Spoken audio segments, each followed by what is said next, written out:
Dr. Amos Wilson.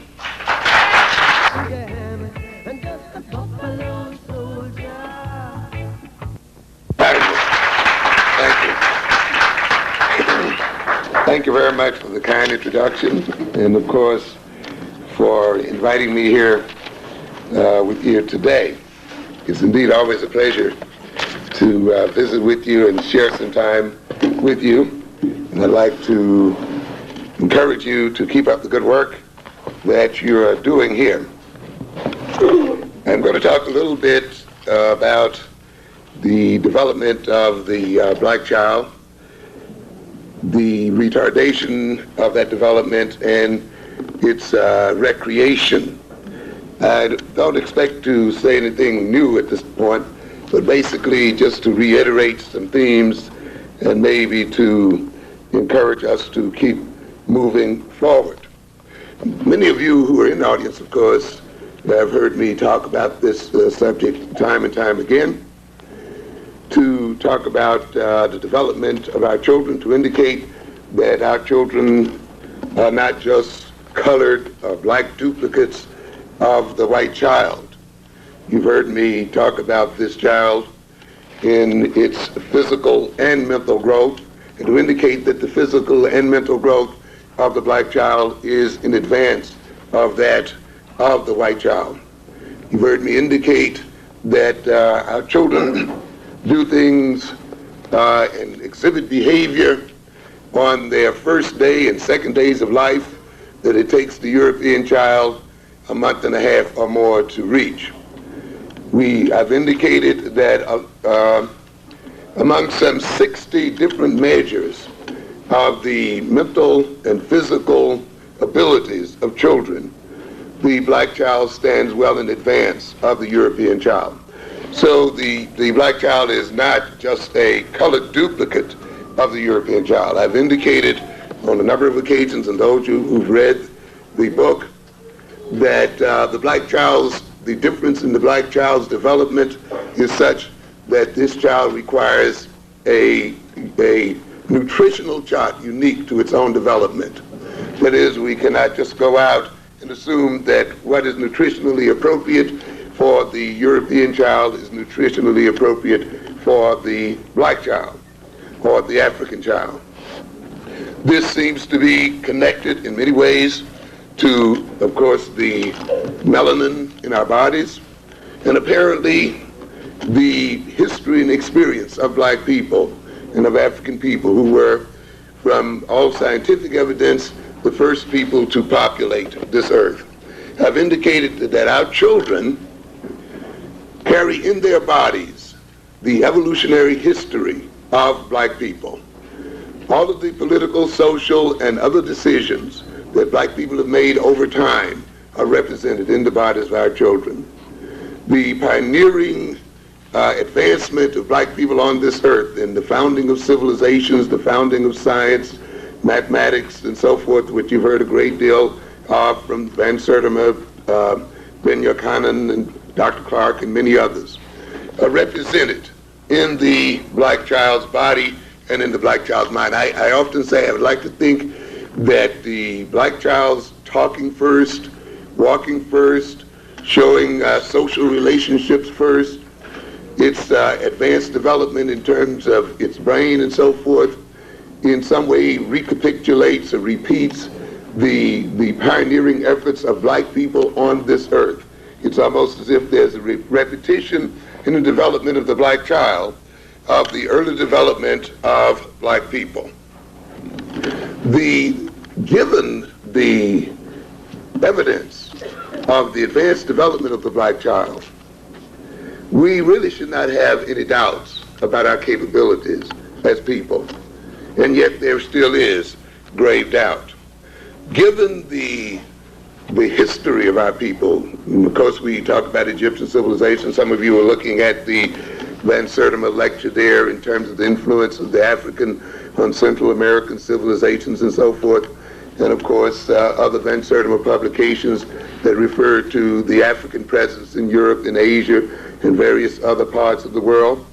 And of course the idea that at one point the continent of Africa was literally the center of the earth, this continent itself being at one point attached to Africa, Central and South America being a part of what we call today Africa, parts of Europe, of India, China, Australia, and so forth. So we see the black man at the very center of the world, and we see the black man as the civilizing influence in the world. That influence and these accomplishments, I believe, are still represented in our children and still represent our potential as people. The indication being that if we did it once, we can do it again. There is a psychologist, Jung, who talks about a collective unconscious and a racial unconscious, indicating that the racial experiences of a people does not die. It remains represented in the minds and bodies of a people, as well as the whole experience of mankind. So our children today carry in their bodies the racial and the experiences of mankind as such. Now the question often arises then, as it often arises when we read a book such as The Destruction of Black Civilization by Chancellor Williams, and often you can start talking about the great black civilizations and so forth, and almost inevitably someone will ask the question, well, if we were so great, what happened to us now? Why are we in the position? That's a very important question. Of course, the book, to a great extent, dedicates itself to answering that question or dealing with that question. I think it's one that we should meditate on a great deal. What did happen? How did we lose our civilizations? How did we lose our head starts? Again, when we look at the development of the black child, we must ask a similar question. Today we hear all types of things about our children's so-called inabilities to read, or poor reading scores, or high dropout rates, and so-called learning disabilities, and behavioral problems, and encounters with drugs, and one thing after another. And I'm sure we are prompted to ask the question then, in light of what I've said earlier, with all of these natural advancements of the black child, why is it that they have these troubles later? And I think we must look at that as a basis for correcting the situation that we find ourselves in today, and for dealing with the educational crisis that we find ourselves in here in New York City and basically the world over. In the struggles of nations and peoples for dominance and defense, one nation's or people's potentials must be retarded or reduced or destroyed or advantageously exploited by other nations and people. In other words, I think an unfortunate side of history is one where nations accomplish dominance and power by often destroying the potentials of other nations and other people, or by retarding the potentials, reducing those potentials, or distorting the potentials of the other nations. This, of course, has a long history in the history of mankind. The rise and fall of nations, the rise and fall of dominance by various peoples over other peoples. And this is usually accomplished either by a combination of factors such as internal problems within a dominant nation, making it subject then to overthrow by an uprising nation, or by an overwhelming alien force happening to overrun even a healthy nation. We then must look at the black child, I think, too, in these terms, and at ourselves in these terms.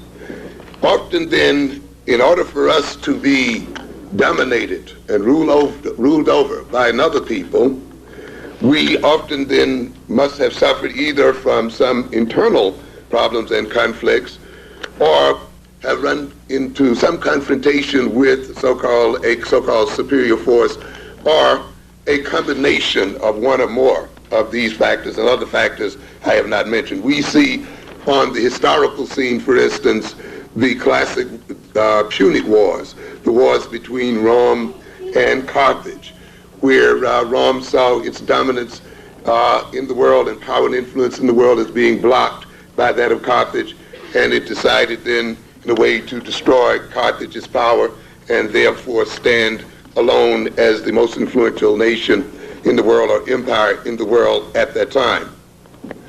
When we look then at the advanced development of this black child, we have to also look at the Europeans' attempt, successful so far, to dominate the world scene.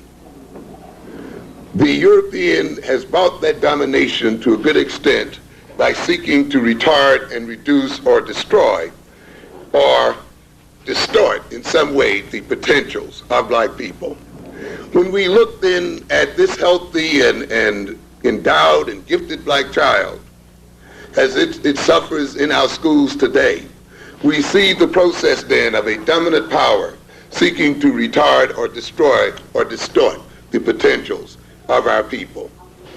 In the interest of Eurocentric and other nationalistic groups, in the interest of their domination and exploitation of African peoples, the potentials of African people have been retarded, reduced, destroyed, or misdirected. And you're going to see that most clearly in the behavior of the children as such.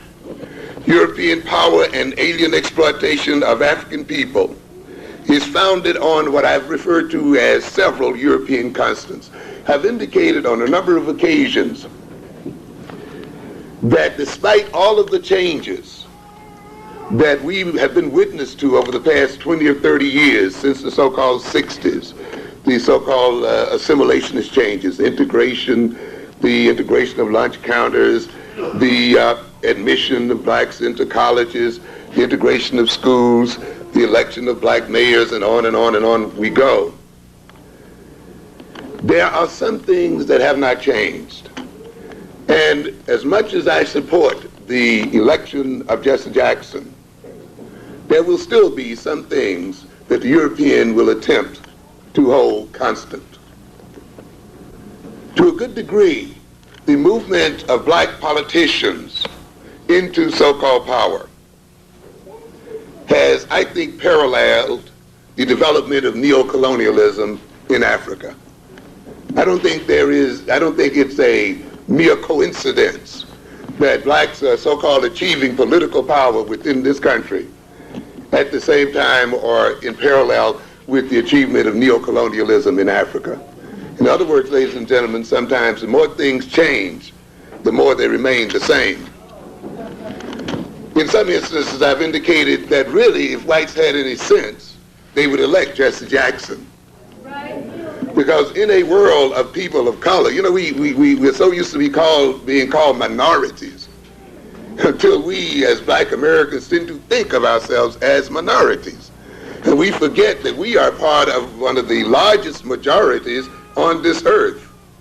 And when we look around at this earth and look at the ethnic makeup of this earth, we would recognize, of course, immediately that the European is a minority in the world.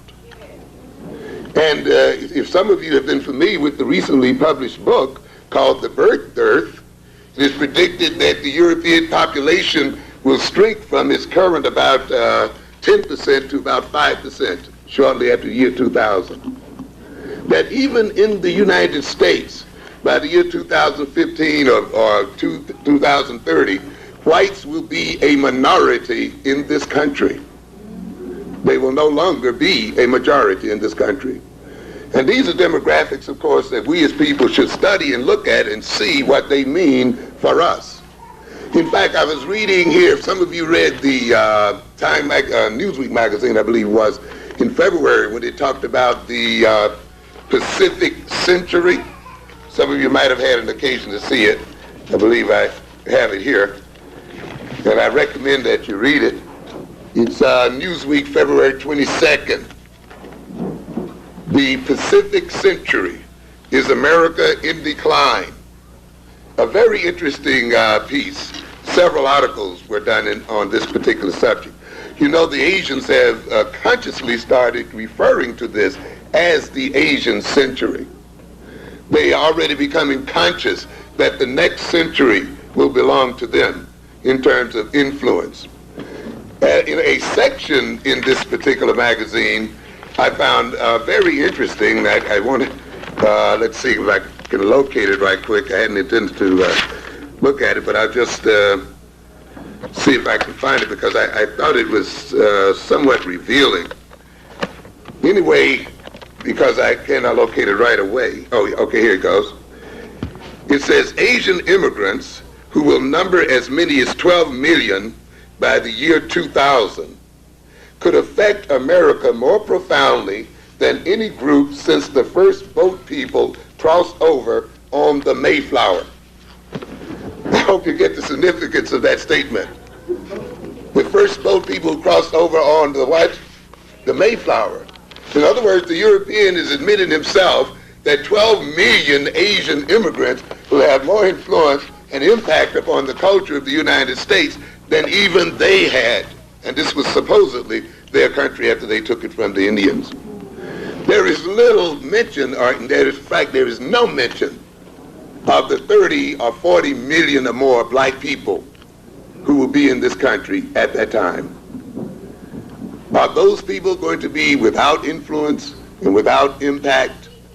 Again, I find it interesting, as in the movie Star Wars, which many of you have heard me remark about many times before, that when Europeans and others project into the future, the black man is not there. He's not seen. I've remarked about that movie, and you've seen it, I'm sure, where the people who were flying the spaceships were not even human. They had animals, Chewbacca and the rest of it, and robots flying the spaceships. Blacks weren't even second in command. And in fact, they were not existent in the first movie at all, which implies again then, the next century, and perhaps the century thereafter, is certainly not seen as an African century. Something has to happen to the minds of black people if this is to be the case. The minds and personalities and culture and character of black people must and will have to be stunted and distorted and retarded and reduced if this is to be the case. If 12 million Asians are going to have more impact on this country than Europeans had on it, then the blacks must be virtually non-existent or invisible. It means then, in addition to being exploited by Europeans, we must then be further exploited by Asians and others. I think it was projected that somewhere in the next century, even the Hispanic population will outnumber that of the black population. What role then will we play in this nation? What role then will we play in this world? So despite the fact that we may be in various high visibility positions, such as many African leaders are in high visibility positions, our influence in the world may essentially still be nil. Because the European does not intend to give up his power easily. And even in this discussion here in Newsweek magazine, there is not a surrender by the European. Even though they're admitting the increasing power of Japan and of the other nations, they are still, of course, trying to figure a way out, a way of maintaining their power and their influence. They're working very hard in reviewing their military situation, their social situations, political and economic situations, to see if they can survive into the next century and maintain their dominance into the next century. They know, as Dr. Wellesley has pointed out very much, that they are a minority in the world. And in order to maintain their position, they must maintain certain differences between themselves and other people. I said it would be to their advantage to elect a Jesse Jackson in a way, and I'm sort of using this analogously, in the sense that in a world of color, in a world where there are so many different nations of color, wouldn't it be a nice neo-colonial stroke of luck to elect a so-called colored man to represent the United States in that world and prolong white power for another few years? Unfortunately, I think the white power groups in this country will not even do that, but who knows? They've done it in Africa before, perhaps in America. We as people, though, must be alert to this possibility so that the election of someone like Jesse Jackson or some other black man will not serve the intended purposes of those who wield power in this country. In order to maintain then power in the world as a minority, the Europeans must maintain certain constants. They must maintain what we call a military differential. That is, they must maintain their military power. One of the problems that's plaguing this country and one of the problems that's causing its economic decline is that it must keep a vast military machine alive. It is literally overstretched in the world today. But it sees this as the only means of maintaining its position in the world. I was talking to a young man the other night, and he was defining war. We were talking about war, and of course he gave a very patriotic definition, a highfalutin definition, which of course a nice collegiate definition, you see. One of those definitions that blinds you. But I think it's very productive sometimes if we look at the relationship between nations in the world as a relationship between mafia gangs. You know, the other day they published these gangs, the John Johns and the Preachers groups and the this and that group up Manhattan and so forth, and how each of these groups struggle for territory and struggle for ascendance in various areas. And they are having wars, ladies and gentlemen. They're fighting over territory. They're fighting over turf. They're fighting over economic possibilities. Yet they are not defined patriotically in what they are doing. They are looked upon as criminals and thieves, which they really are. I'm not defending that. They go into a community like South Jamaica and others and tell the people, this is our territory. We don't care if you live here. We don't care if you rent here.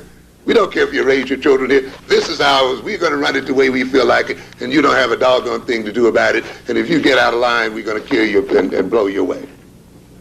How different is that from the United States activity in Central and South America and in the world over? Why is this called war? Why is this called patriotism? It's the same kind of game. It is a mafia racket. It is a struggle between gangsters, the Soviet Union, Western Europe, and others over territory and turf. And the people who occupied those territories don't have a damn thing to say about it. What difference does it make what these Nicaraguans will say? The United States says what? Central and South America belongs to us. And the Central and South Americans have not a doggone thing to say about it. The Russian says Eastern Asia belongs to us. Eastern Europe belongs to us. And this is our territory. And another group says this Southeastern Asia belongs to us, and this is our territory. We have the right to exploit it, and we have the right to keep you out. And if you try to get in, we're going to blow you away, and we're going to do this, and we're going to do that. But yet, you see, that's called war, and, you know, people are made to hear great marching songs, and they'll give a great patriotic themes. But it's the same thing. What are American interests, in a word? You know, you hear this phrase, we are there to protect American interests. Do you have any interest there? As a person, an individual, what are those interests? You will find, of course, that those interests are the interests of business persons and other people who are economically exploiting those areas and robbing the people. I'm reminded of a little phrase I sort of quipped off the other day, and I'm working on it now. Why are there so many poor people in the world, and why are there so many poor people in the United States? And you know, this is again an issue with which you can wax eloquent and go into poor people's motivations and all of this other kind of thing. But essentially, I think it boils down to this. Poor people are robbed when you look at it. They've just had their wealth, what? Stolen from them. They're poor essentially because they've just been taken, ladies and gentlemen. And they've been taken with delusive concepts such as private property. An illusion, not even a reality. There's no such thing called private property. But when you can get people to believe in it, then you can rob them. When the white man got the Indian to believe in the concept of private property, then the Indian was robbed. When the African started believing in private property, then the African was robbed. If you think there's such thing as private property, stop paying your taxes and see how long it stays yours. I don't care if you paid $1 million for it or $10 for it. You stop paying your taxes and see how long it belongs to you. It is not private property. You rent it. You see then a nation and a people starting out with property in common. If the soil is poor and the land is poor, the people are poor. And yet you see another people come in and convince them of something called private property. And you see the land being cut off. And you see someone saying, I have the right to go rich and heavy and cut you off and have you starve to death. You see them forced into wage slavery because they no longer can say, hey, I can determine when I'm going to go to work and how I'm going to work. And you can see this in the history because you see, I can go and fish, I can go and hunt because that's what we call a commonwealth. There's land that's common for all of us, and it's open to me to fish, to eat off, to feed my family off of, and therefore I maintain a certain amount of independence. But then in comes a nation with the concept of private property, and it wants to get the natives to work, and it wants them to work hard and steadily.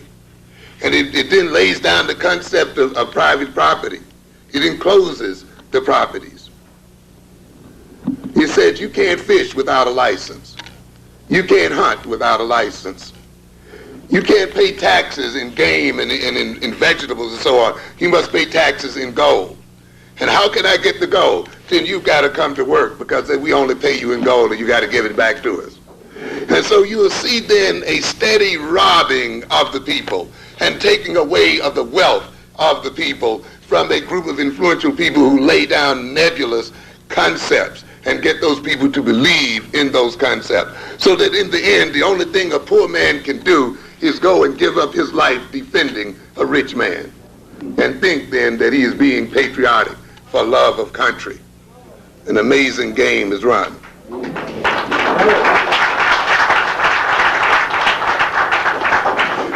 And so we see this kind of game going on.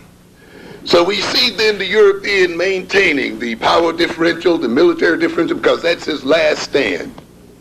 If all else fails, then there is always what? War. And if all else fails, then we then will go to war with Japan, or we'll go to war with someone else and win back, because we again look at the history of world wars and wars in the world, they often have been wars that have to deal with more or less economics. The constants, another constant is that what we call unending economic dependence. Despite our elections to these offices, and we should elect our people to offices, do not get me wrong, but let us also recognize that there is still another program behind this. There is little or no intention for the European to remove us from economic dependence. As a matter of fact, those of you who studied the Brzezinski report during the Carter administration outlined in that report as a means of maintaining European economic dominance, it was stated very clearly, one of the means by which we will maintain our economic dominance, one of the means by which we will maintain a class stratification among African Americans, one of the means by which we will maintain a unreachable gulf between African Americans and African Africans is by electing black mayors, by giving black people certain key jobs in the economy, by raising black people to positions of status so that they will feel that they have a stake in a stake in the nation, and they will defend the nation. And in defending their stake as a part of the rising middle class or ruling class, they will defend us in the process. Very much a neo-colonial model. The African neo-colonial leader, in trying to defend his own shabby power and defend his own shabby status and his own money and so forth, defends his European sponsor. And this is the kind of game then we will have to watch, ladies and gentlemen. In other words, then, the dependence of African peoples upon Europeans economically is going to continue as far as the European is concerned. Another constant, of course, is that of European authority and prestige. That is to say, we still must look on Europeans as representing the ultimate authorities and the validators of truth. I've often remarked to my classes, isn't it interesting that if I say something to you, you have trouble believing it, but if a white man says it to you, you believe it right away. We tend to believe the people who lie to us most. But of course, in order for the European to rule, being the minority that he is, he must put people in a state of mind and consciousness where they have this tendency to believe him beyond all others. In writing our papers in college and schools, we can argue our points very well as long as we have some European authority backing us up. We're not too secure if there's an African authority backing us up. But as long as there's some white man authority, then we feel as if we're on solid ground. The European continues to control information and intends to control information. As a matter of fact, this country sees this major economic role in the future as that of processing information. And we know that people are ultimately created in terms of information. What you are today is to a great extent the result of words. What people have said about you, I have not said about you, and so forth. We know that the words creates consciousness, behavioral orientations, behavioral relationships with other people and so forth, and he who is in control of the word is often then in control of our orientations and our behaviors and self-perceptions. In fact, during that conversation I had with the young man about the war, his acceptance of the European definition of war, of course, placed him in a position where he could not see many things that should have been obvious. Place him in a position not to defend his interest. The fact that we let European name wars, for instance, World War I, World War II, this war, that war, makes us think that this is the only way we can classify wars. But we must recognize that we've been in wars with the Europeans for the last 2,000 years. And that war has been continuous and ongoing. And it is in our interest as people to name wars and depict wars and describe wars. We cannot leave the depiction, the description of wars in the hands of other people. They will describe them in such a way that it will serve their interest. There's no intention for the European then to turn this kind of power loose. The control of definition is constant. The continuance of African degradation is a constant. So is the continuing of African cultural disunity a constant. In other words, I made a mention here of often that mental maladjustment in the African personality, just as the retardation in the development of the black child's mental and psychological abilities, they are necessary for the maintenance of European power and domination. In other words, you've heard me say many times rhetorically, in order for us to be in the position we are in, we have to be out of our minds. We have to be crazy. It is a political necessity that we be off-center and off-base. We are not merely crazy or maladjusted purely as a result of some negative relations we've had with our mothers or our fathers. Mental maladjustment is far deeper than that. In fact, we are crazy if we are because our fathers were crazy and our mothers were crazy and they were made crazy by the people who dominated them. And in order for this European minority then to dominate the world, it must keep the rest of the world in a state of deception and false consciousness. That is a must. This is where black psychology begins, particularly the black psychology of oppression. And we must look at it that way. Let's look for a minute at African degradation, the slander of the African personality, the slander of the African physiognomy, for instance.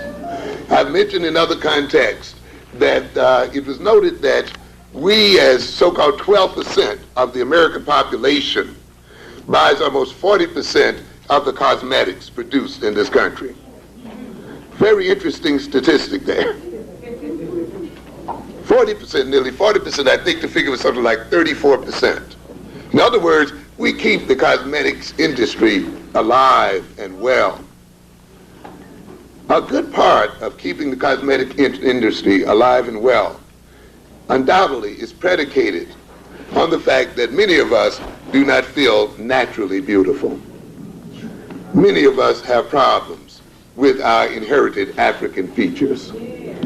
And we seek to cover up and distort those features and make them acceptable to European power in one form or another.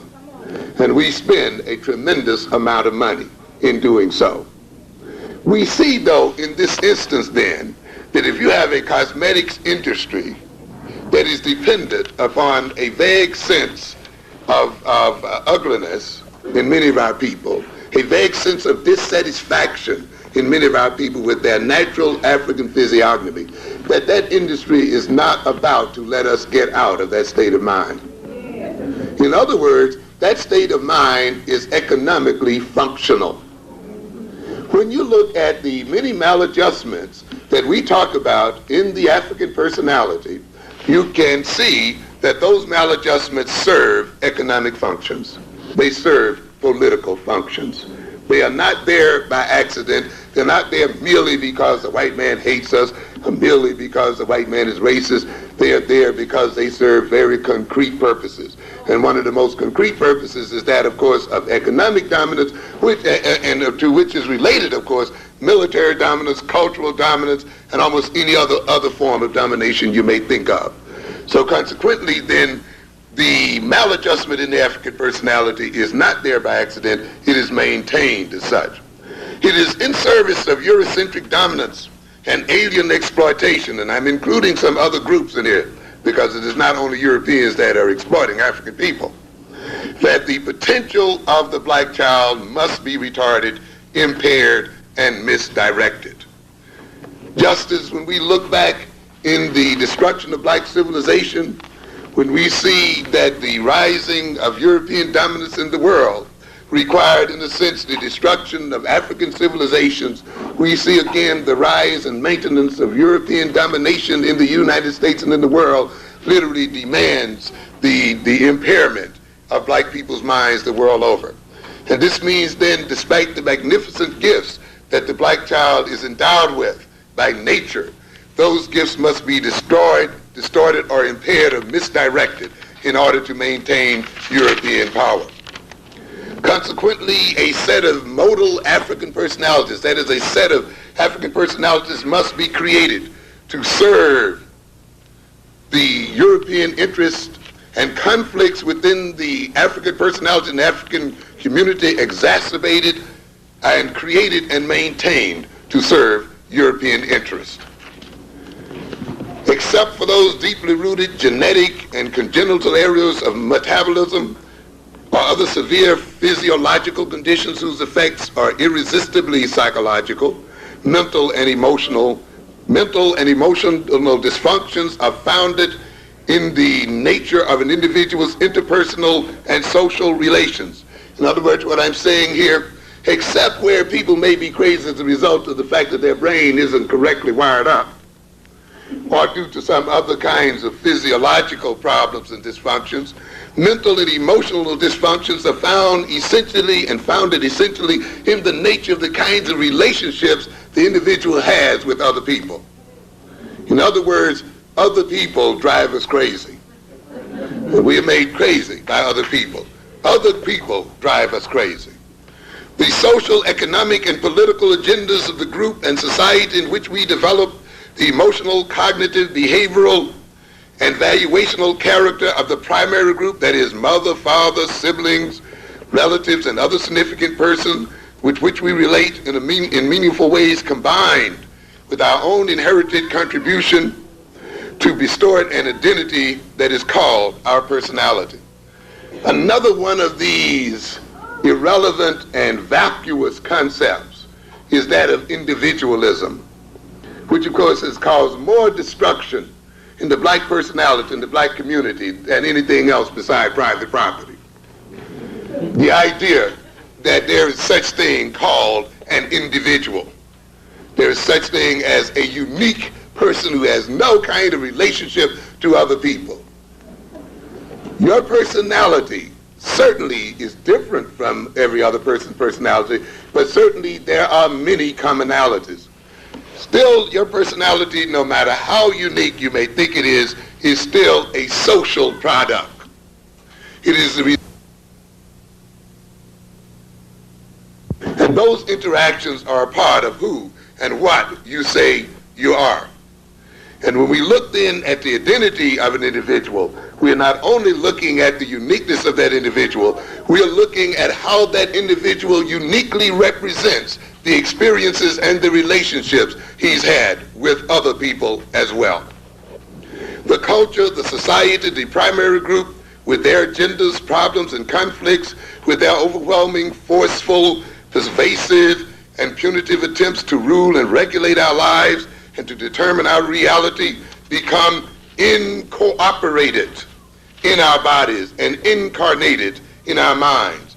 In other words, the efforts of this society to rule over our lives, the efforts of our relatives and other groups to create in us basic personality orientations, the political events that go on in the nation in which we live and in the groups with which we live are not only represented outside of ourselves, but represent themselves in our very bodies, in our very minds. In other words, our minds and our bodies are reflective to a great degree of the groups with which we interact and of the people with which we interact.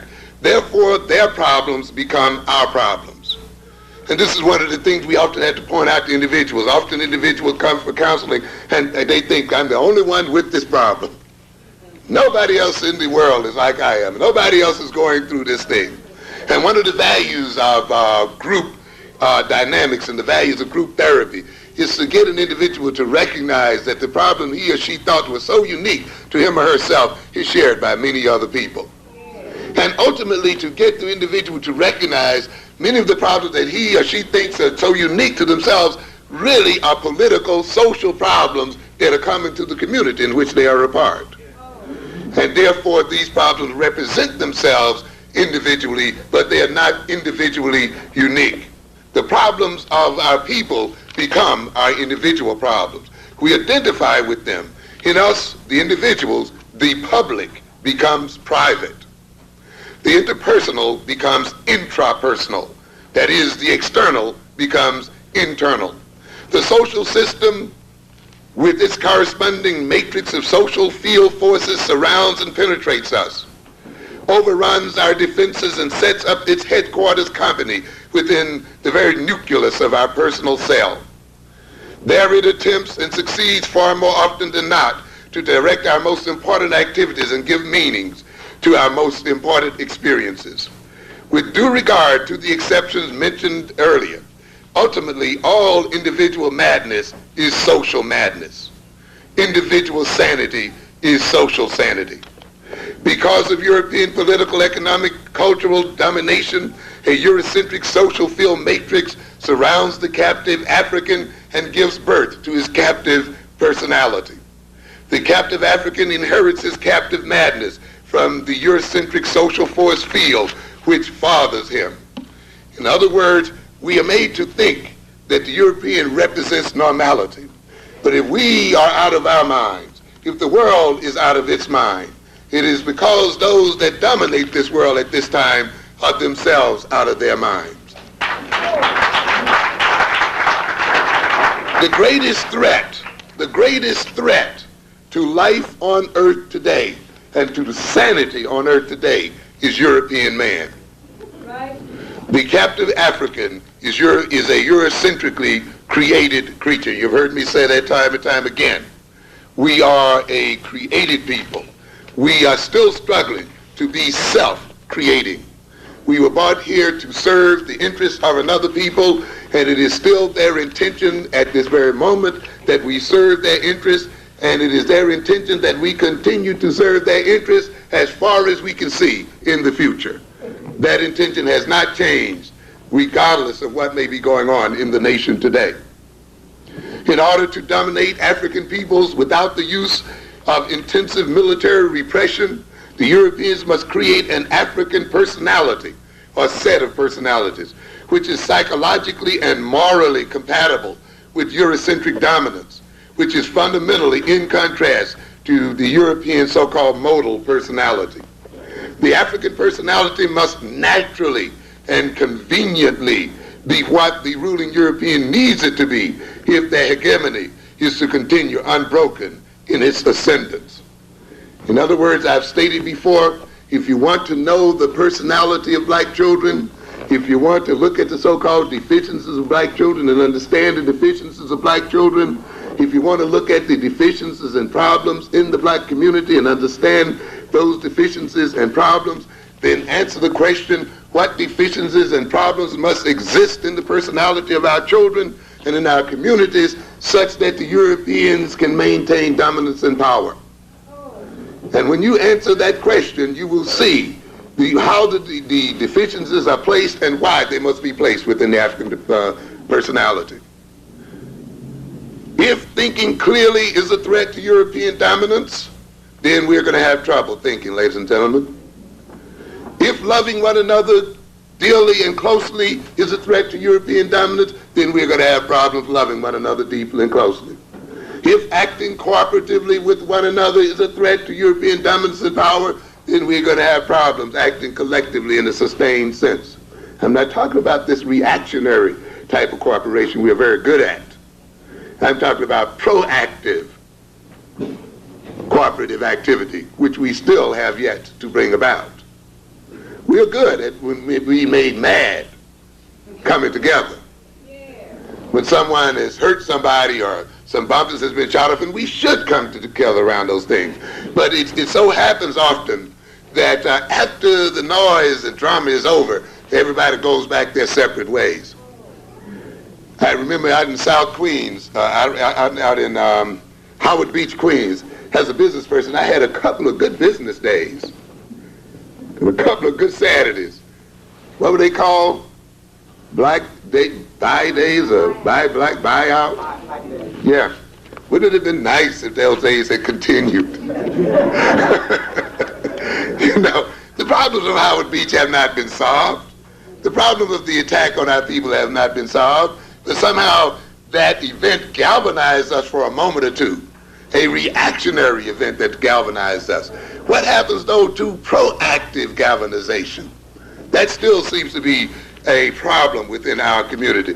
Not one that is the result of an arousal of anger or arousal of insult or something like that, but one that is aroused because we are interested in advancing our own interests as people and enhancing our lives as people, not because we are reacting to an insult by another people as such. And therefore then we see that the European seeks to create the African personality and maintain that personality. And if then, as I said, these characters, thinking, collective behavior, proactive collective behavior, loving one another, cooperating one with the other, developing our technological expertise, gaining an African identity, and all of these things would represent a defeat of European power, then you will see our children and we ourselves as adults having problems in these areas. So when we talk about these problems in our personalities and in our communities, we must recognize then that they are politically mandated problems. In order then, as we said, to dominate the African peoples without the use of intensive military repression, the Europeans must create an African modal personality which is morally and psychologically compatible with Eurocentric dominance. The African personality must naturally and conveniently be what the ruling European needs it to be if their hegemony is to continue unbroken in its ascendance.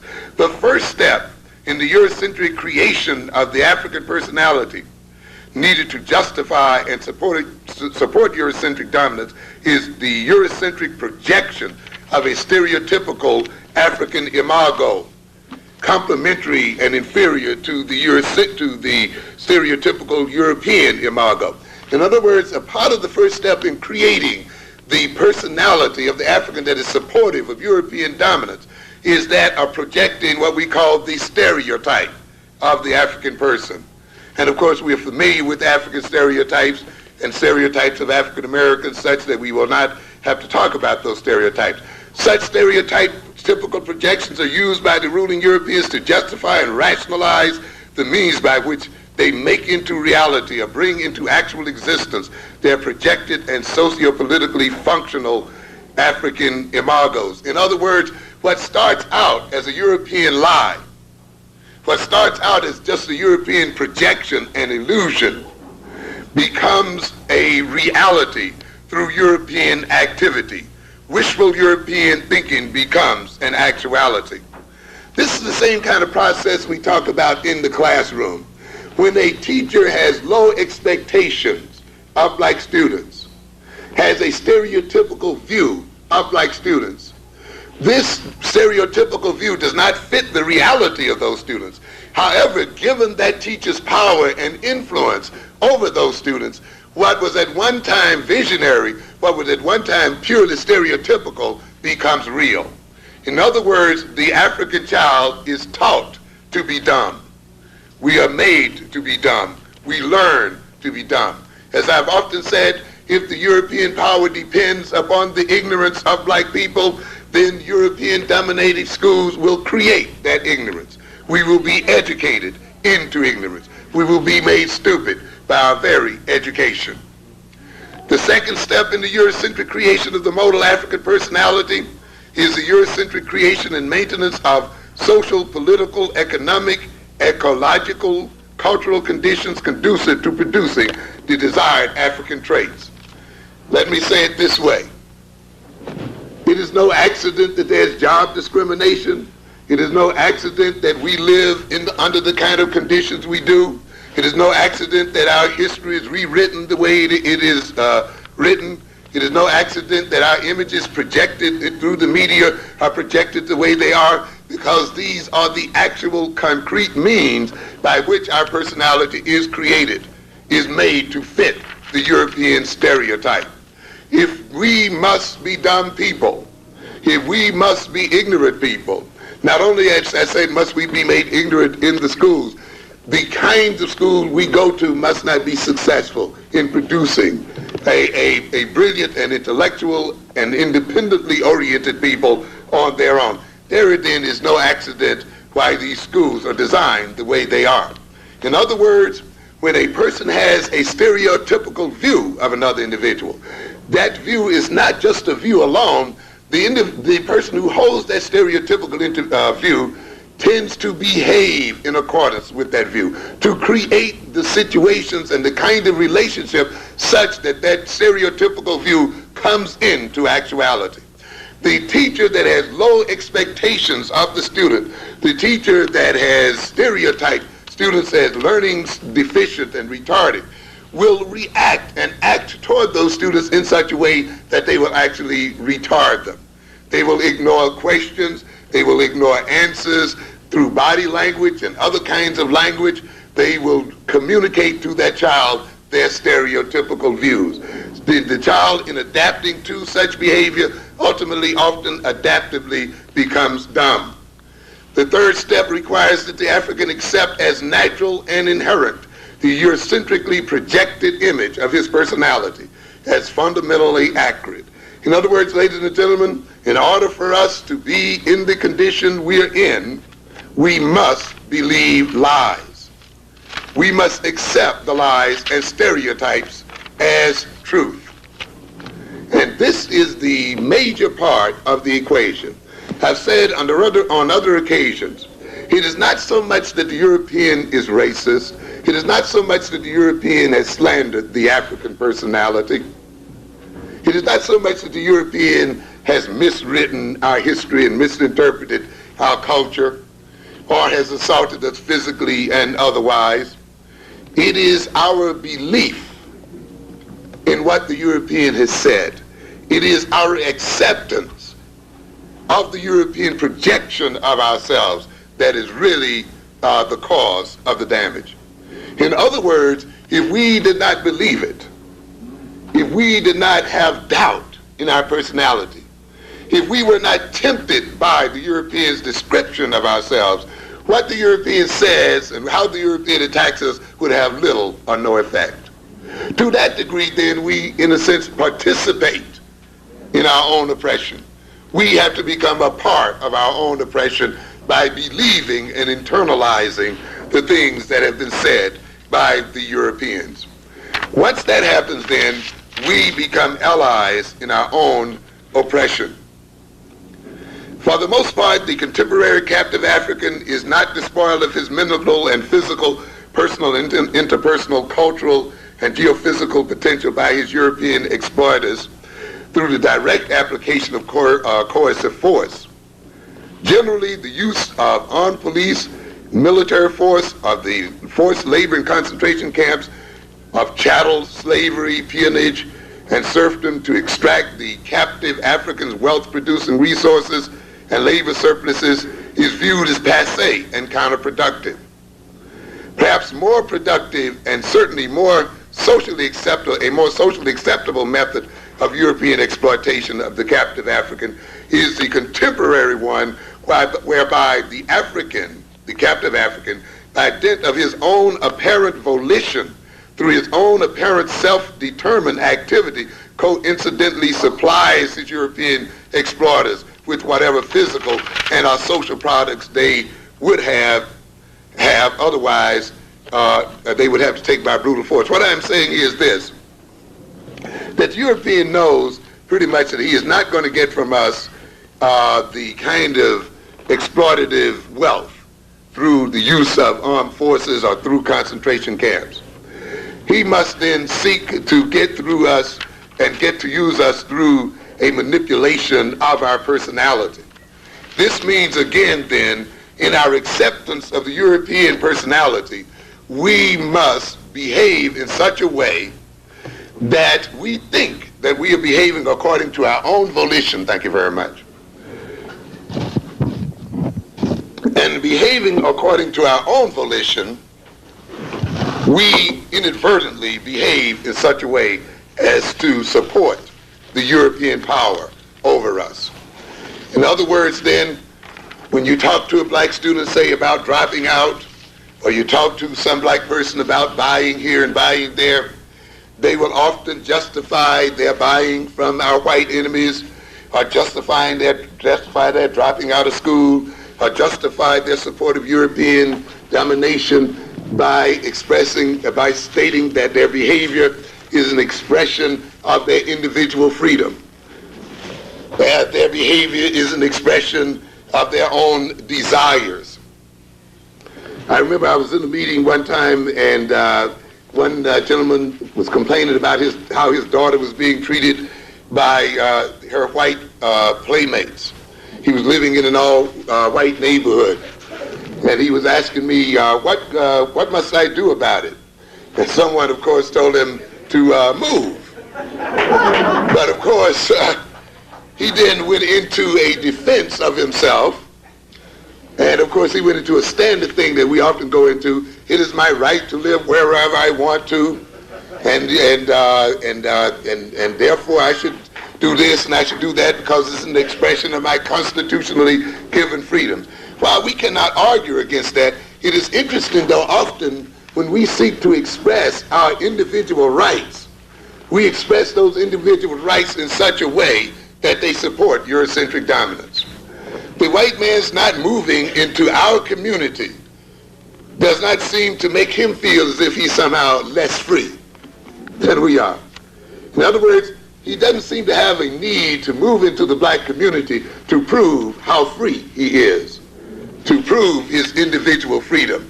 However, we as African people seem to need to prove our freedom, and in proving our freedom, we often then, through our own will, end up maintaining our domination and our subordination. The personality that I was talking about here today, to retard and reduce the black child's tremendous potential. There is one thing that must happen. That is the separation of African people from their African selves, from their basic African identities. When you have an identity it is difficult for another person to impose a set of values on you. Because having a positive identity and a solid identity is a defense against being penetrated by alien forces. A positive identity functions to locate us in the world, in space and in time and in history. A positive identity gives us a sense of purpose and a sense of direction. A positive identity provides us with self-knowledge and direction. A positive identity provides us with a sense of belongingness. When we say we are African, we are not merely identifying ourselves as individuals.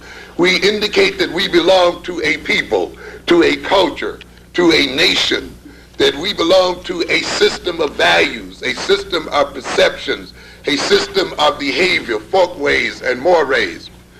A system, an identity permits us to cooperate with other people. It permits us to understand what role we must play within a particular group. An identity permits us to know our own interests. An identity permits us to provide ourselves with an evaluative system, permits us to evaluate what is going on in the world. An identity provides us with a defense against possession.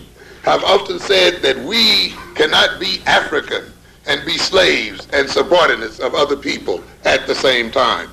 We cannot be fully identified and at one with our African identity and be subordinate to another people. The European, of course, recognized this immediately. That is why when we talk about our slave history, we often talk about the destruction of African culture. We talk about the rewriting of black history as an attempt again of destroying the African culture and an African personality. We recognize that the destruction of that personality, the separating of us from our culture, the separating of us from our history, is a separation of us ultimately from our identity. It means a split and a schism is created in the personality. When a schism and a split is created in the personality, the individual is made exceedingly uncomfortable. It is the first rule of brainwashing. When you wish to brainwash a person, when you wish to transform their personality, you break them from their old personality. You break them from their old moorings. You make them question and doubt their previous culture and their previous learning. When you get them to begin to doubt themselves, when you get them to reject their culture, when you get them to see their past lives as negative, when you get them to feel ashamed of that past life, when you get them to feel guilty of that past life, and any good brainwasher knows this, and you check out the Moonies and any other brainwashing organization, you will see this process being put forth. Once you get that, the individual then is left in a tremendous state of confusion, in a tremendous state of ambivalence. That state is painful. It motivates the individual then to seek some kind of relief, to seek some way out. Then it becomes the function of the brainwasher to say, if you follow my way, if you accept my definition, if you do it the way I say do it, if you look at it the way I say look at it, if you value it the way I say value it, then you will feel better. See how happy we are. And often in these quasi-religious brainwashing places, you see the people running around smiling, and they're all glory, and they're all happy, and they're all loving, and they're all, and here's this confused person cut off from family, cut off from his community, cut off from everything he's known, and is filled with pain, and yet these people seem to be so loving, they seem to be so brotherly, they seem to be so sisterly. Then let me get what they have. And of course these people are here to say, see, if you thought the way we thought, if you look at things the way we look at it, you'll be happy, you'll be one, you'll be accepted. Then often the individual then accepts the values and the orientation of the brainwashing group and then becomes a part of that group. The splitting then of the African personality is a necessary process in inculcating into that personality an alien personality, an alien spirit, creating the personality of servitude. It makes possible then in that African personality, that is the split African personality, makes it possible then for the African to begin to believe the lies, to accept the European distortions, to accept European reality, to accept then the stereotypes the Europeans have projected. And it's very interesting as you ride the subways today, and it becomes an embarrassing event to watch our youngsters use the degrading term they use again and again, so loudly, so unself-consciously.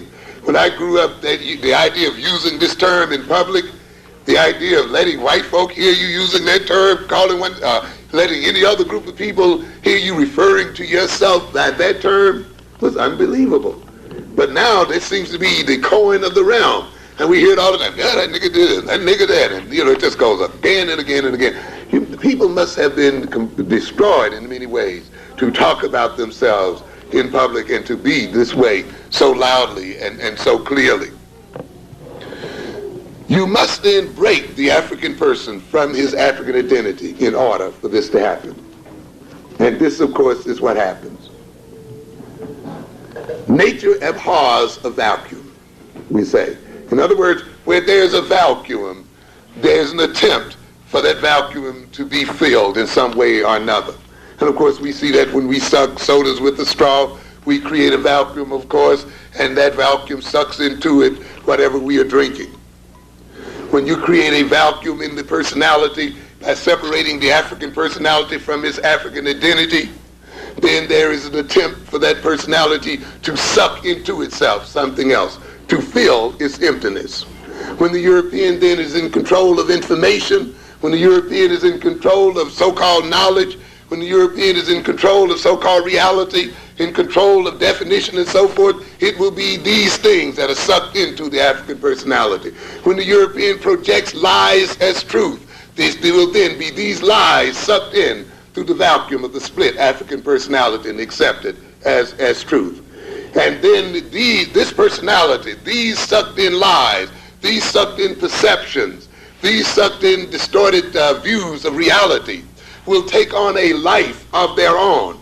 They will take on a structure and an organization and represent themselves as a personality. At that point, the African personality becomes possessed by a spirit. When we hear, as I said earlier, about the black boys and our children talking that language on the subway and speaking the way they speak, in a way, it is not they who speak. It is the spirit in them that speaks, using their mouths, using their bodies. When they then believe the lies that they cannot learn as well or better than any other people, when they are afraid to try, when they are afraid of failure, when they are afraid of success, when they are afraid to challenge the European. You see, we talk about racism, but I don't think we are yet really ready to do something about it. Because doing something about it in the ultimate sense means preventing and neutralizing the perpetrators of racism. Ultimately, it means, ladies and gentlemen, removing the Europeans' ability to perpetrate racism in the world. Not getting the European to love us, not getting the European to so assimilate with us or to accept us, but getting the European in a position where no matter how scandalous he is in terms of us, he can do a doggone thing about it. Because we then have the power in and of ourselves to defend ourselves against his insult and against his slander. Ultimately, then, the removal of racism for the world would mean the ultimate neutralizing of European power. But many of us are not ready yet to take on that task. Many of us are still afraid that we are not up to that task, that we cannot defeat the European, that we cannot neutralize the European. So we have opted for some kind of armistice, some type of suing for peace, some type of getting along, because we figure that is the best that we can do. Then in this sense, then we will be continued to be possessed by an alien spirit. And that alien spirit then will speak to us. When we then fail to believe in ourselves as people, it is because that spirit has taken over us, and it says to us what the European has said: you can't succeed, you can't run the world on your own, you're incapable of having a culture. Without us, you wouldn't have VCRs, you wouldn't have TVs, because see, you're not technical, and you know you love it. You wouldn't have compact disc, and you know you're into your music, you see, and you wouldn't have this, and you wouldn't have that. Europeans are mathematically gifted, and you are not mathematically oriented, and Jews can count money, and you don't know how to keep money. That means that there's a spirit in us, and that spirit whispers to us, and it keeps us from attempting many of the things that we should attempt. This can only occur when we have been separated from our African selves. The alienated African then lacks insight and clear, realistic vision of himself and of the world, and finds himself at a loss as how to extricate himself from servitude and damnation. In other words, as long as we accept that alien spirit in ourselves, we will be confused as to how we are going to get out of our situation. Today we see a lot of confusion in terms of the education of black children. A lot of gnashing of teeth about how we're going to educate these children. To a good extent, this is the result of our lack of insight into ourselves, our lack of understanding in a deep sense of our history as people. Our history has been one not only of where we have been enslaved or discriminated against and so forth. Our history has been one where, as I said, there's been an implantation of an alien spirit, but it's also been one where our mental and other capacities have been retarded and held down or distorted in some sort of way. We can look at the history of our people as one massive and long period of brainwashing. And I think it should become very productive if we look at it that way. Being enslaved, being discriminated against, and so forth, creates a mentality. And once that mentality has been created, we were emancipated. But we were emancipated and made free because we would be free only to do the wrong thing. In other words, we often are free to make choices because those who have alienated our personalities know that when we make our choices, in most instances, we will make choices that work against our own interests and in the interests of those who rule and dominate us. When we look at the school situation then, we must recognize that these schools are predicated and built upon what I call the implicit child, the implicit white child. When you sit up and try to determine how you're going to educate, when you're going to educate a child, at what time certain courses are going to be offered, you have in the back of your mind or in your consciousness the developmental progress of that child, so that you can say, well, the child is ready to learn this at that time. The child's behavioral orientation will permit this kind of learning. The child, and it will permit the child to stay in class this long. We can teach this at this time because of certain developmental milestones have been reached, or the child's characteristics are such and such at this point and such at that point. Therefore, this educational experience can be allowed and indulged in. The educational system in which our children now are immersed is a system that is based upon the psychology of that of the white child. And therefore, we must recognize that that system is completely out of sync with our children. The system has built into it an automatic failure mechanism. And consequently, then, there is little wonder that our children fail in these schools as often as they do. And we'll have to look at that as we further discuss education. When we look at black-on-black crime, we see the operation of internalized racism. One black man operating against another black man the way a white man operates against a black man. To a very great extent, the criminal black man is the creation of the criminal white man. He acts out the attitudes of whites against his very own. The black criminal is often an ally of the white criminal personality. I've said in other instances that these whites, as they talk about drugs and so forth, will not remove drugs from the black community. We have such futile discussions going on now about ending drugs and about the war on drugs. It's a waste of time. It's not going to be solved by white men, ladies and gentlemen. The only people who are going to solve drug problems will be black people. The only people who will solve the problem of criminality will be black people in this country and in this world, ladies and gentlemen. Amen. Why? One of the reasons why, ladies and gentlemen, is that the white man needs for the black man to be criminal.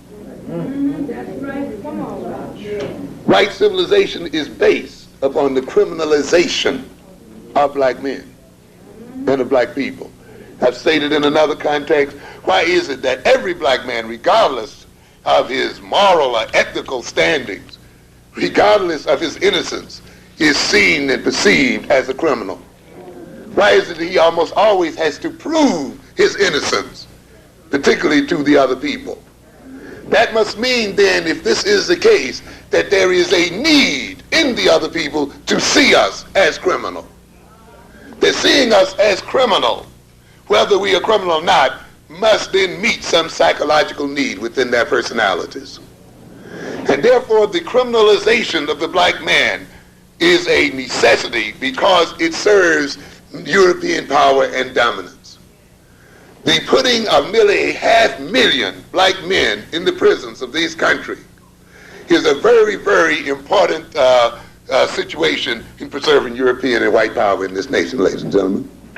Because the European knowing that if these men were free in the true sense of the word, if they had the true use of their minds and the true use of their bodies, if they had a true African identity, if they were truly connected to their people, the jig would be up for European man in the world today.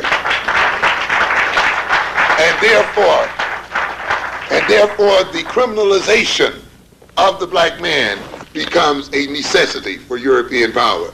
And perceiving the black man as criminal becomes a necessity of European power, because it justifies the mistreatment of black men. It justifies the segregation of black people. It justifies many of the heinous crimes committed against the black community in the name of controlling crime.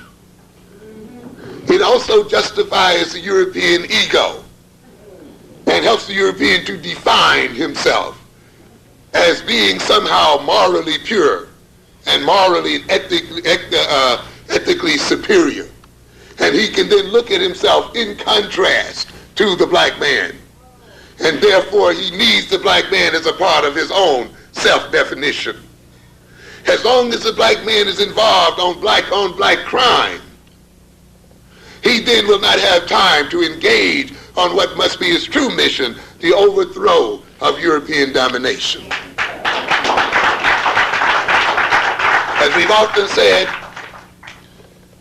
said, then, you see, our attention must be diverted. As I said once in the psychology class, why do so many black men kill other black men? It is because they have not yet decided to kill white men. And that's the ultimate truth. That is the ultimate truth. The cowardly black man has not yet decided to really deal with his true enemy. And he displaces his frustration, and he displaces his cowardice upon his own people. And he attacks his own, and he uses his own, and he abuses his women, and he uses his children, and he terrorizes his community.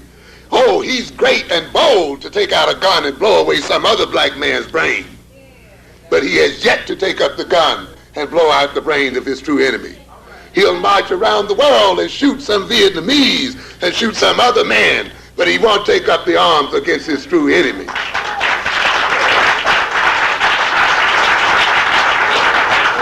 He can only then prove his boldness by an attack on his own and by a destruction of his own. I do not see a common black criminal as a revolutionary, because the common black criminal has the same motivation as the white middle class and the white ruling class. They're the same thing. They're striving for the same thing. The white middle and ruling class got a BMW. He wants a BMW. So if it means selling poison to our children, he sells poison to our children. If it means terrorizing the black community to get the BMW, he's going to terrorize the black community to get. In other words, He approaches his world thieving, stealing, and killing in the same way his psychological father approached the world, thieving, killing, and carrying on. Everywhere this man has stepped in the world, there's been thieving and killing. The black criminal is but an imitator of his psychological white father, ladies and gentlemen. And therefore we have black-on-black crime. And that black-on-black crime is a necessity for European power. I have stated then it is not the intention of whites to remove crime in the black community. It is only their intention to contain crime to the black community. You talk about the corruption of police. It is easy to corrupt a policeman when he is guarding a people he does not care about. And when the corruption of that people maintains him or her in the position that they are in. So we must recognize it is going to be the policing of ourselves that will get us there. And the same thing is true about education as well. It is until we teach ourselves and our own children that our children will not be appropriately educated. Black economic development is something that we ourselves must engage in. I just want to make one statement. I'll wind it up here. I want to read just this piece I thought sort of interesting by Tony Brown in the Black American. They're called Racial Anxiety. Long ago, I arrived at the conclusion that the major socioeconomic and political problems facing black people were primarily due to a mental health problem. Africanized Americans were not born with a mental disorder, but shortly into arriving, were thoroughly socialized by white society into self-destructive behavioral patterns. I call it racial anxiety. It crosses all class and economic lines. Self-inflicted wounds are everywhere. Black Americans made about $30 billion in 1970, about $80 billion in 1973, $230 billion in 1986, and will earn over $900 billion in 2000. And the projection is that in 2000, when we make $900 billion, about 70% of black men will be unemployed. 70% of black women will not have a man. 70% of black children will be raised without a father. From these figures, you can see that our community deteriorates as we earn at an exponential rate. So they're getting rich and deteriorating at the same time. Many black teens are reading at a level below their grandparents. Education and hard work are perceived as whitey's thing. Manners and politeness are perceived as character flaws. Interesting. Older blacks are afraid of the black generation behind them. Blacks who succeeded professionally and economically are praised for leaving less fortunate blacks behind. Sort of reminds me of that piece in Black Enterprise, the 25 black executives. Is that the highest point to which we will aspire, ladies and gentlemen? To be number 2 men in white men's corporations? Why can't we praise those black men who succeeded independently in some way or another? They will only mingle with other blacks at MLK celebrations approved by whites. Busing black children to white people fail both to educate them or make them acceptable to whites, but we insist on more busing. So it reminds me of the educational situation. The more money we've given to education, the worse the education has gotten. What's the solution? Put more money into the system. We hear it again and again. Maybe that's, but we insist on more, but maybe that's why 70% of black children prefer a white doll over a black doll. Black colleges have succeeded in educating 7 out of 10 blacks who attend. White colleges graduate 3 out of 10 blacks, are called failures and examples of segregation. And you still, that's like that question, what does Jesse want? What need do we have for black colleges? You hear somebody try to be dignified and asking that question and trying to be profound.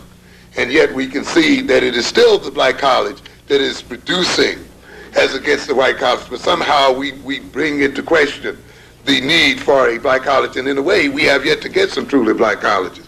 Some black women want blue eyes and wear store-bought ones as a badge of honor. Blacks have carried out the most successful boycott ever conducted against black in business. We spend 95% of our $230 billion with the non-black. As I've often said before, when you walk down our avenues and you see sometimes a street that's almost 100% black, and yet the stores are literally 100% owned by another group of people, it is evidence of an alien spirit. When you are possessed by an alien spirit, you can only serve the masters of that spirit. In other words, people possessed by the devils, those devils which possess them, serve the devil, their master. When you let another people introject a spirit into your personality, when you believe other people's lies, when you let them be responsible for the primary education of your children, when you let them be the primary source of your information about yourselves and who and what you are, then your spirit will serve those people. We can only then support aliens economically because we are filled with an alien spirit. The process of alienation then is a process of preparing people to serve those who alienated them in the first place. To wash our hands clean, it says about 150 black organizations spend $3 billion for annual conventions at white hotels discussing white racism and black poverty. I find it very ironic. To wash our hands clean, we blame white people and Ronald Reagan for the broken black family, high unemployment, illiteracy, drug abuse, poor weather, and bad breath. So then, to sum it up, what am I saying here? I'm saying the black child is a gifted child, is a child that is second to none, is a child that represents in a beautiful way the firstness of black people in history and in time. I am stating then that that gift is marred by the Eurocentric attempt to maintain his or her domination in the world, and by our refusal as African people to identify ourselves as Africans and to project that African identity. It is necessary then, given this line of thought, that our first efforts at reclaiming ourselves as a people and advancing our power as a people must lie in the reclamation of our African identities, to accept the reality of our Africanness. I have stated that one of the measures of mental illness is the degree to which the individual is separated from reality. In reality, whether you want to admit it or not, we are African people. Whether you seek to hide behind abstractions such as I am an American, or I am a human being, or I'm a person who happens to be black, or I'm a person who does not see color, it doesn't matter if you hide it behind those kind of abstractions, you are still African. Simply because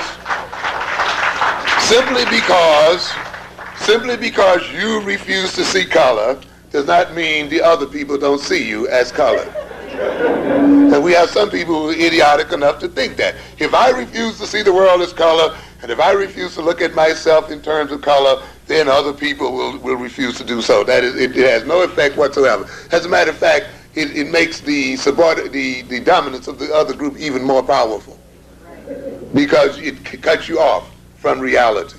You cannot be in reality and deny your Africanness. And you cannot deny your Africanness and be in your right minds. And in order then for us and for our children to utilize their tremendous potential, to develop their tremendous gifts, they first of all must reclaim their African identity. And we must give them back that African identity. And we must advance ourselves in terms of that identity. We must then recapture ourselves and love of self. We must build an African-based culture and moral values. We must set the goals of overthrowing white racist rule and the replacement of this with a new world order. We must set about building an African economy and technological power and political power. We must provide an education in truth and reality for our children and take over the educational system of our children. I don't think we have yet decided to do that. We must educate our own. We must take responsibility for policing our community and controlling and meting out criminal justice. We must set about building and providing housing and care for our own. We must establish an Afrocentric rehabilitative psychotherapy. What do I mean by that? It must be centered around the exorcism of the alienated spirit that lies within our breast.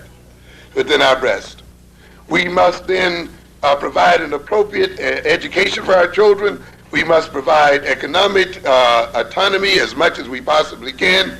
We ultimately must set about building a nation and a national economy.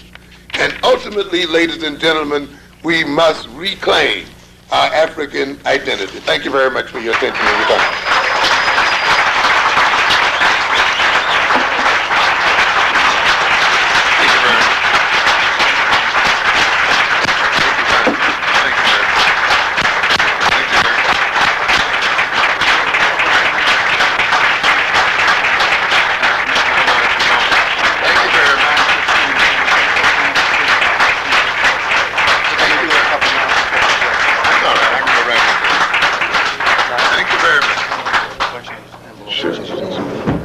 We want to thank Dr. Amos Wilson. Good evening. Good evening. My question is, how do I put protection around my child in school while I'm in confrontation with the administration? Mm-hmm. Okay. You mean the administration of the school itself?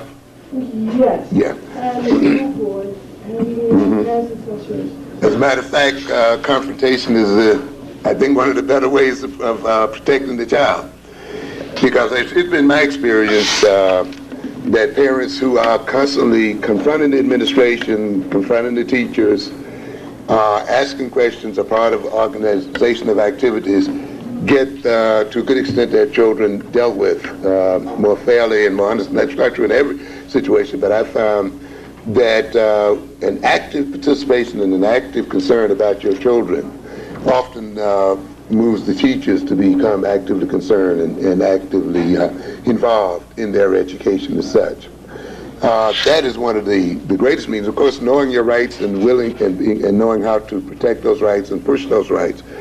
Not being intimidated by teachers, knowing what the rules are, and being able to cite those rules and confront them with the rules. Then, of course, maintaining the appropriate kind of emotional and psychological relationship with your children, preparing them philosophically to withstand some pressures, because that is a part of the learning process as anything else is, getting them to expect some problems that may crop up and trying to prepare them to deal with it, of course, is a part of the education process. Training them how to protect their own interests as much as within their power, of course, is a part of the process as well. But letting the administration know and the teachers know that if your child is intimidated or is being unfairly dealt with, that they will have to deal with you, and they will be dealt with effectively, is, I think, one of the most effective ways of protecting the child. Thank you, Brother Wilson, for your lecture. Thank you. My question is, what is the psychological and the psycho-historical implications of what happened to the young lady, one of our children, with the gang rape of the white men up in the Dutchess Falls? It seems that you're not clear about that. What is your view on what is happening as far as the people behind her, the attorneys and the others, and what is the psychological implications of that, since it seems to me it goes back deep into history? This strikes me very, very awkwardly, very badly about this. Yeah, this incident is really bringing out a lot of skeletons that many people had thought were hidden, and they would like to stay hidden. And it's interesting that the lawyers are accused of fomenting racism and racial conflict. I find that very amusing. But of course, that's a great tendency in this society to always turn things backwards and blame the victim, and to make some flaw in our personalities be responsible for our condition. So you see that same old psychology going on. It's Maddox and Mason who are responsible for racial problems and issues in New York City. And of course, those of us who are conscious would not accept that. But those of us who I talked about earlier, who still embedded with that alien spirit, you see, or still have that doubt about ourselves and our African personality, whose knowledge of the enemy is not very clear, then it will have the effect of creating confusion and motivating them to try to to hurry the case along or get rid of the case or to lose faith in those lawyers. I can't second guess their motives per se. The only thing I can say is that being who they are, being lawyers and so forth, I am going to maintain my faith in them.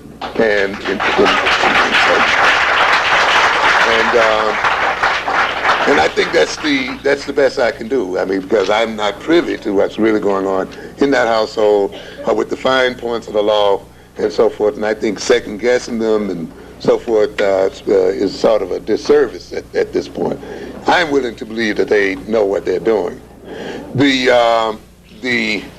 Certainly a rape and a violation of the body of a woman or any person has very traumatic implications, depending, of course, upon her own psychological resources, which, again, I'm not familiar with because I never met her personally, I don't know her personally. But just generalizing, the tendency is, of course, to be very destructive to the personality of the individual. I think she did suffer a great deal from withdrawal. Often, of course, many a woman feels dirty, unclean, ashamed, guilty, and many other psychologically traumatic kind of feelings and emotions are being felt and experienced, and it usually takes quite a long time to get over those kind of feelings, if ever. Sometimes those situations are what we might call one-shot conditioning situations, where fear of other people, sometimes even a dislike of men, or at least a dislike of, or fear of white men or what have you, or men in general may develop. But these, again, are generalizations. Whether that's true in our case, I could not tell you. But this often happens in these cases. Many women today who are into drugs, or sometimes into prostitution, or into other kinds of promiscuous behavior, when we follow their history, have been women who've been abused sexually or psychologically in some sort of way. That is why it is so necessary for her to be supported by our community, for us to demonstrate our love for her profoundly, for her to achieve the right kind of psychological support and full psychological support that she needs at this point, because believe me, she is carrying a very, very heavy weight. Her case is also being used to indict the community, to again slander black women. You see the Post running a tremendous campaign in that regard to make us doubt her veracity and her truth. And it is not only her veracity and truth that's being doubted, it's ultimately the integrity of black women through her that is being attacked and dealt with as such. There's also the support by these newspapers and these distorted media accounts that the white man does not have to pay for an assault on black people and upon black women in particular. And that if a woman is assaulted, it must be because she herself in some way contributed to it or in some way brought it on herself. That is why we cannot let them off the hook. We must support this case fully and prosecute the people fully. Thank you very much.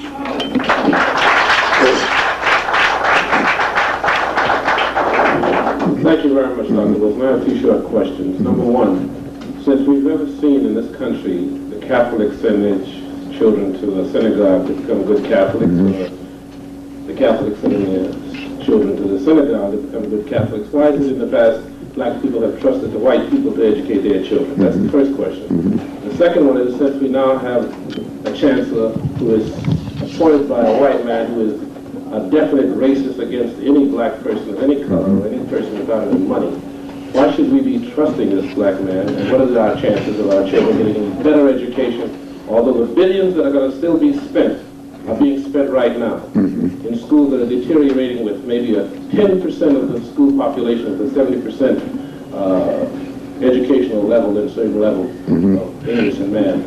These children are finished.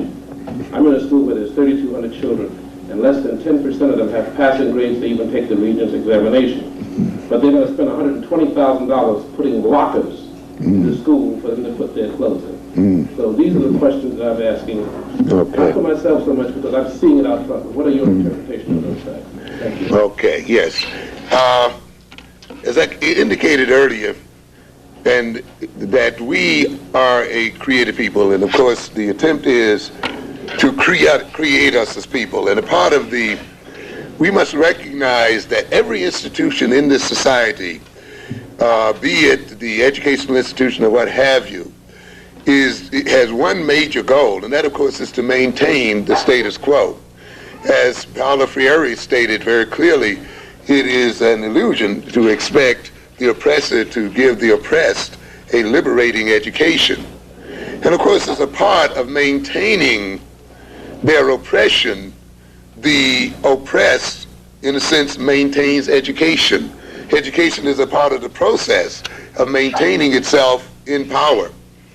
And a part of, and we accept this in the sense that we are often made as black people to feel that we are incapable of educating our children, that whites somehow can provide them with the best education.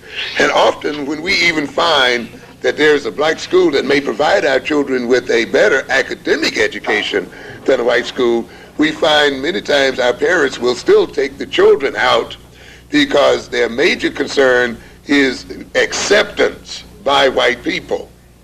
And I've said often, I think sometimes in our earlier so-called school integration drives, the thrust of that drive was not so much for education, but was for integration, to have our children accepted by whites. So the idea is then if they went to school with white children, if they participated in the same kind of activities with white children then would come to accept them as they accept themselves. They would look beyond their color, and we would at last be accepted without regard to our colors, and therefore we would then have escaped our oppression. So you still then have many of our parents motivated by this kind of drive, this motivation for acceptance, and this belief in the superiority of whites, and believing then that if these so-called superior people were to educate our children, then we then would become a part of their own situation. We must look at the Board of Education, I think, as a giant business. I've said in other contexts, for instance, it does not pay to look at the criminal justice system as a system meting out justice. Every institution, if given the current organization of the world, in relationship to black people, must act the opposite of its name. In other words, the prison system must make criminals of black men. The health system must keep us sick. The economic system must keep us poor. And you will see this reversal. When then we look at education, as I said earlier, must keep us dumb if being dumb is necessary for maintaining white power. The justice system must be unjust if it is to maintain white power. This is the way it is designed, and this is the way it must be. Why do these people hang on to the Board of Education? And a system that spends from $4 to $6 billion will make a lot of people rich. The concern then is not the education of black children, but the allocation of that money, and the seeing that money is allocated and conduited into the white community and away from the black community. We often, as black people, I think, tend to be very naive. We take these organizations at face value, and we assume that because it's called the Board of Education, that's what it is concerned with. And yet we recognize, and look at how we elect our politicians. Often our politicians run on welfare planks and run on food stamp planks, and how they're going to get us food stamped and this and that. And yet, you know, if you really ran candidates for that Board of Education, and really got control of the Board of Education, and really got control of the purchasing office in the Board of Education, and the contract letting Department of Education, you wouldn't have to run on food stamps, because you could take that $4 to $6 billion and give it to your own contractors and fix up those schools yourself and conduit the buying of chalk and all that stuff into your community and bring that wealth into the black community, you see. But we don't look at education, and besides doing that for the community, we can also educate our children. I'm willing to look and see what Mr. Green is going to do. I'm not going to prejudge him at this moment, even though I do have some doubts about education in America. I have yet to really hear what his program is. I get a lot of biographical statements about him, but I have not heard what his educational program is. I can believe, though, if it's a true educational program to liberate African people, he probably would not have gotten the job in the first place. But let's wait and let's see. I was reading his biography in the Village Voice last week. I see he's very comfortable with American corporations, and he plays golf with all the businessmen. He's already talking about bringing the corporations into the schools. I'm very leery of that approach. It's the same old prepare them for wage slave labor as the old systems used to be and covered over. And sometimes we have to be very careful about what success is, because often success is an indication of our failing. And if we're going to let success be measured by the number of jobs our kids get in these corporations, I don't think then we would have succeeded in the way that we should succeed. Next question. Yeah, Doctor, thanks for the information. I have three short questions.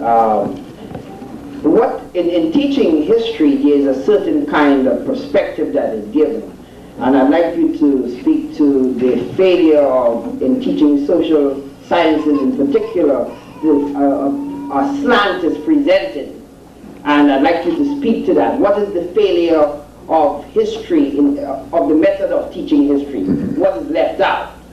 Okay. The second thing is, what are the implications of Jesse Jackson becoming presidency? Becoming the president? What would that lead us into? Pros and cons, positive and negative. And the third one, I don't want to step on the sister's corn, but what would it take for black women to stop processing, dyeing, and straightening the African hair? Okay.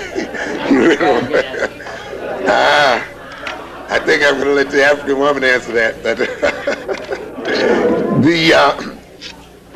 I think history is incorrectly taught and not fully taught. Ultimately, I think history, to a great extent, should be taught outside of the school, particularly as far as it pertains to our culture. We cannot let our cultural history really be fully in the hands of another people, because obviously those people are going to teach that history and project that history in a way that supports their own position in the world. And so that part of history, which is so important to our achieving our identity, should be our responsibility. You know, we talk about Egyptians. I think it's remarkable that when we saw the Egyptian temples, we recognized that the temples were not just places of worship, but really universities and places of education. And of course, and I can see that this church is similar in design to the Egyptian temple, in the sense that it is not merely a place of worship, but a place of education, community development, and so forth.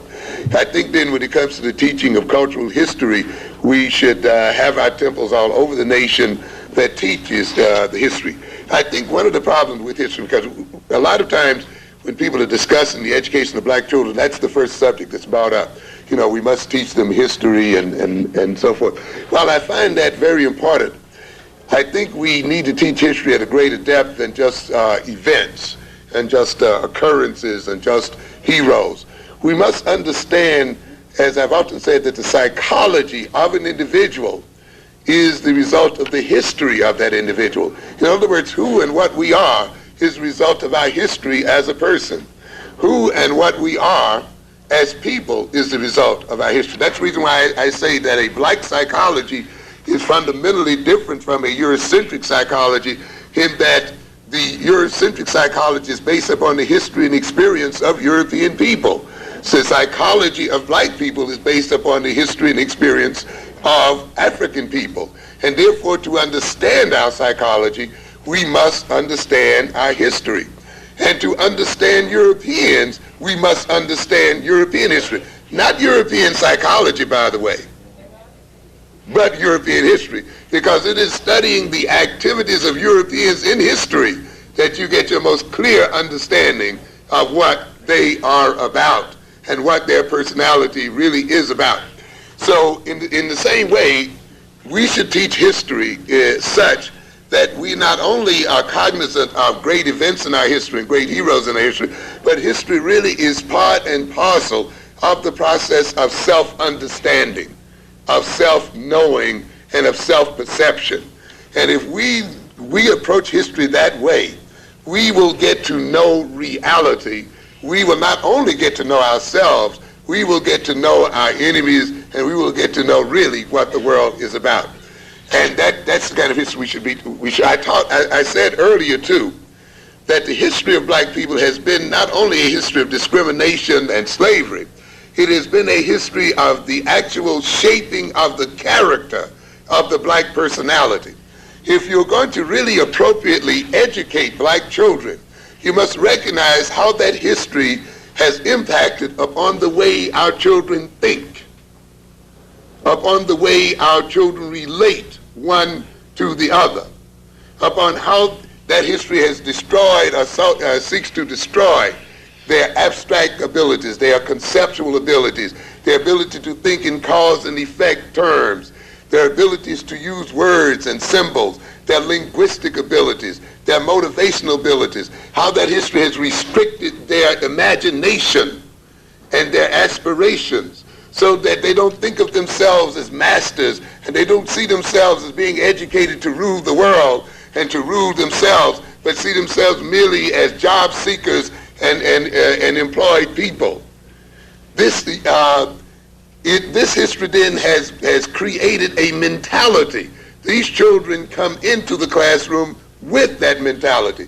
A teacher who is not familiar with that history, a teacher who is not familiar with how that history has shaped the behavior and attitudes of those children, is a teacher that is going to miseducate those children, that is going to misperceive them and misevaluate them.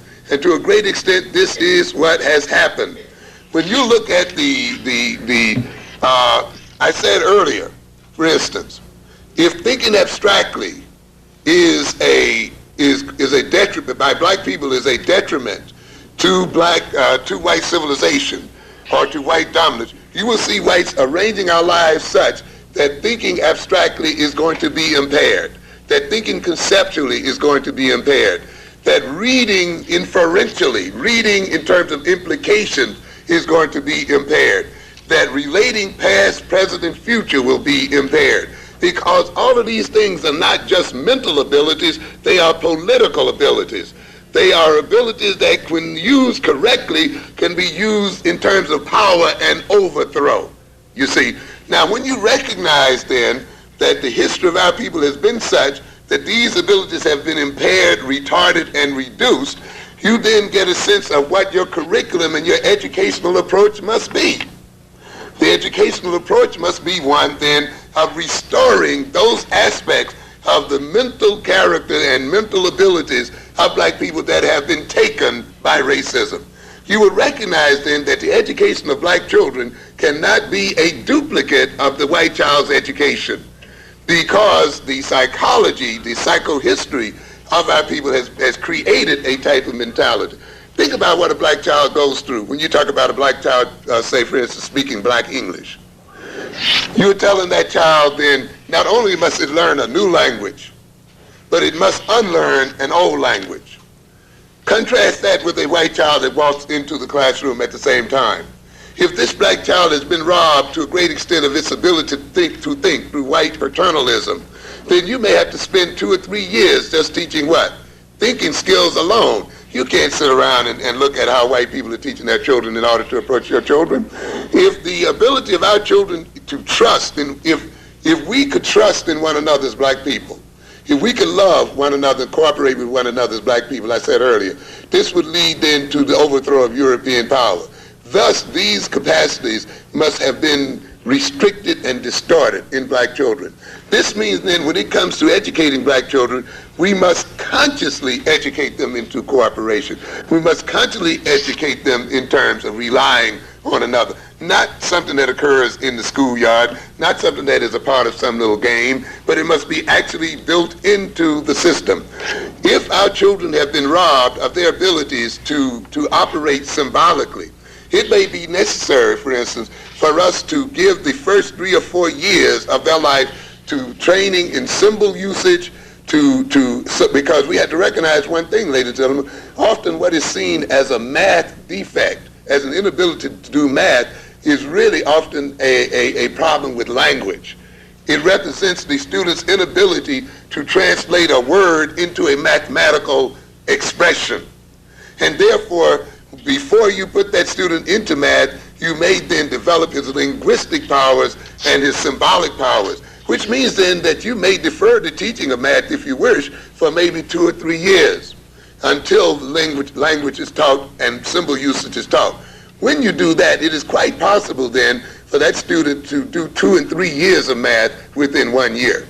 But you've got to throw out standardized tests. You got to throw out the concept of equal education. You got to throw out the concept of standardized education. In other words, when it comes to the education of our children, we must throw every concept up for question that we have accepted unquestionably, ladies and gentlemen, and reorganize that system in terms of our children. It is our children who are in these schools now, and we must then reorganize the educational system in terms of their history and in terms of their psychology. Jesse Jackson, like any other person, I think, will have, his election to the presidency can have, of course, both good and negative effects. It can have the effects, as I alluded to earlier, of continuing to delude us as people, to making us believe that we actually have arrived at the pinnacles of power. It can make us have false hope that somewhere in the future we will be ultimately accepted as one in this culture. And that, of course, would be dangerous because we would not have sought to develop power independently. On one hand, it may enlarge the aspirational levels of our children. It may enhance, in some instances, their pride and outlook on themselves. It may, if we correctly use our power and influence, advance our political and social interests. The symbolism of Jesse Jackson for black people is not left to Jesse Jackson and should not be left to white folk. How Jesse Jackson will symbolize himself to us still should be our problem primarily, and should be left to us as people. In terms of black women and the doing of their hair, to a great extent, one's definition of beauty, one's definition of beauty is a power and a political definition. In other words, it is people who are in power, people who are in economic and political control. Those people and their characteristics are often seen as desirable characteristics. And one of the better ways, I think, then, of getting our women to change their concept of beauty, of course, is to increase our power and our position in the world as black people. And this would lead to a further acceptance of our own selves as people. And of course, ultimately, the training of our children in terms of ethnic pride and ethnic identity will also begin to change the nature of this orientation. But it's going to take a while, particularly as long as the power is what it is. Yes, sir. Dr. Amos Wilson. I'm curious to know something about what was going on in the 70s. I ran across an old booklet, Black's Book Bulletin, which was dedicated to the black psychologists at that time. I think it was Naeem Akbar, Francis Cress Welsing, yourself, and Bobby Wright. Now, in the early 80s, I used to hear Dr. Ben talk a lot about Bobby Wright and the concept of menticide. And last year, I was able to get hold of a tape by Bobby Wright in which he was dealing with his work, psychopathic racist personality. I want to know, did you know Bobby Wright? Did you have any affiliation with Bobby Wright? And what did you feel about his position in terms of his status, the psychopathic racist personality, which he felt in terms of the relationship between whites and non-Europeans, that this was genetically based, and he felt that the only solution was violence. And then I've heard another presentation of his dealing with A View from the Bridge, in which he was quoting Chancellor Williams' work and the relationship of whites to white folks to non-Europeans from 4,500 BC up to the year 2000. He felt that the Negro leadership in terms of trying to deal with these people through integration and through moral persuasion, or schizophrenic and so on and so forth? What did you feel about it? I believe that I unfortunately didn't get a chance to meet Bobby Wright because of his his early death. And I'm sure that he lived even a year or two longer. I would have, because I was in Chicago a great deal during that time, and I didn't get a chance to meet him. And I think it was some great tragedy that he died as early as he did, because he was certainly doing great work, and certainly I think he was going to do much greater work still along the line. I find, of course, what I've read of him and heard of him, that our positions and orientations are quite similar and parallel. But I do think that once you get the Afrocentric view, and you start looking at things from what I call the Afrocentric perspective, there is a parallelism that runs in the work of people, whether it's psychology, sociology, economics, so forth. There is a built-in logic to the Afrocentric point of view, and a orientation that once you get it, you'll find those of us, Wright, of course, Akbar, many of the others, going along pretty much the same line of thought.